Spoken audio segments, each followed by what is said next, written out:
Like 90% of what I read are historical romance, and that begs the question, why? Well, there's certainly not a shortage of cold northern dukes. And don't forget that red eyes, black hair combo. It's like they're being mass produced. But I'm still gonna read them though. Let's talk about the pros and cons.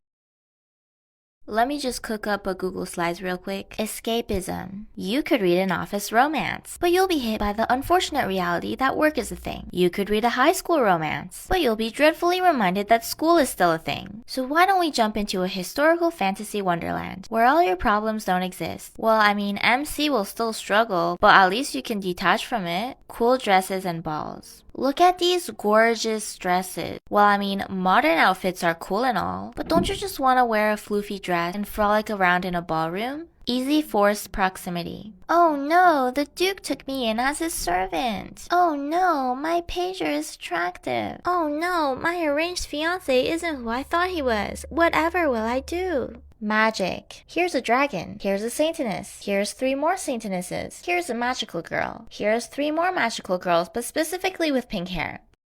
Now let's get into the main part of the video.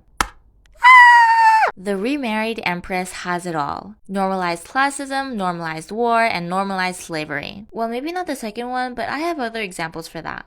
Normalized classism. Rashta, who's painted as the villainess of the story, was just trying to introduce herself to the empress, but the ladies in waiting told her to watch her behavior because such a lowly girl like her should not act familiar with the empress. One of the ladies even calls her a filthy wench. And Navier, the empress, who's supposedly the hero of the story, defends Laura because she's the esteemed daughter of a high-ranking family. Now the emperor comes along and Rashta is crying. Well, I mean, I would cry too if someone called me a filthy wench. Navier disses him for attempting to publicly shame Laura, but aren't you publicly shaming Rashta right now? I mean, I guess it would be fine if she was painted as the villainess, but is she really the perfect queen? The emperor is about to appoint Rashta as his mistress, and it's custom for the empress to send the mistress a welcome gift. But Navier says, first, she's not my friend. Second, she's not a high-ranking noble. Third, she's not as the same bloodline as me, the empress. So there's no reason for me to send her one. Like, girl, just say you don't want her hands on your man. Stop being so high and mighty. In today's day and age, is it really right to have a story blatantly treating someone worse just because she's from a lower class? In historical manhwa, there's basically built-in classism. There's the emperor, the duke, the viscount, the nobles, and then the lowly commoners. And this is treated as normal and not a big deal. Well, I mean, some manhwas are worse than others. The remarried empress is one of them.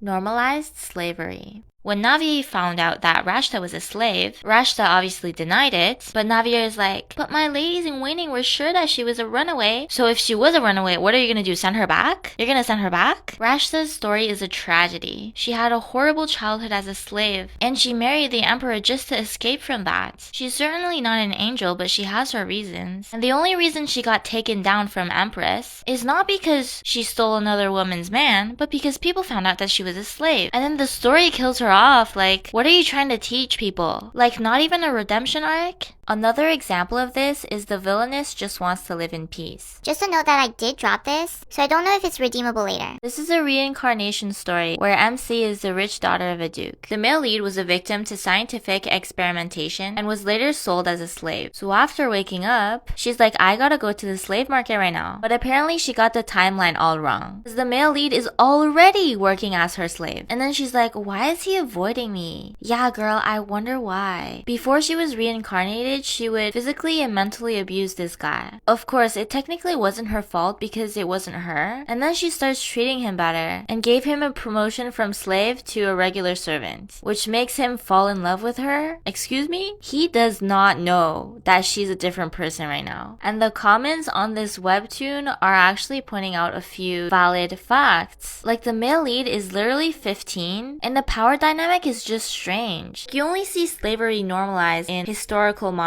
On the other hand, an example that does it right is My In-Laws Are Obsessed With Me. Sure, we got the stereotypical contract marriage, we got the black hair, red eyes, but the story actually shows MC struggling with classism and self-doubt, which is actually realistic. She works hard and she challenges the authority. She's not afraid to call out her family-in-law's crap. And she was right. So this little girl was being enslaved by her own father, and MC was the one who launched the investigation. I want to read stories where MC punishes the abusers rather than becomes one. If a manhwa wanted to talk about slavery or classism, they should at least treat it as a serious topic instead of a haha plot device to keep the romance going. Normalized war. This guy be like, I've lived on the battlefield since I was 13. But don't mind that. It's completely irrelevant to the plot. Azrahan be like, I'm a ferocious warlord. This hasn't given me any trauma at all. I know he does have trauma, but that's for the curse and not the war. At this point, war is just used as an extra line on their resume and has completely lost its meaning. However, in I'm a villainess but I won't live like one, the male lead actually reflects on his time in war, and it's one of the themes the story develops upon. MC also tries to help him heal from it. Even though I don't really like this manhwa, I respect that they portray this theme in a serious way, instead of having it as a throwaway backstory in the first chapter. Anyways, I don't want to sound like a hater. I actually really like historical manhwa. But these are 3 problems that pretty much only exist in this genre. Out of those 3, I would say that slavery gives me the biggest ick. I can't believe the villainess just wants to live in peace is actually allowed on Webtoon. But then again, these days I'm not that surprised. My top completed series is for my derelict favorite. Nothing to do with the video, but just wanted to plug it in. Oddwall starts April 9th, so I'm just gonna go read it again real quick. Bye!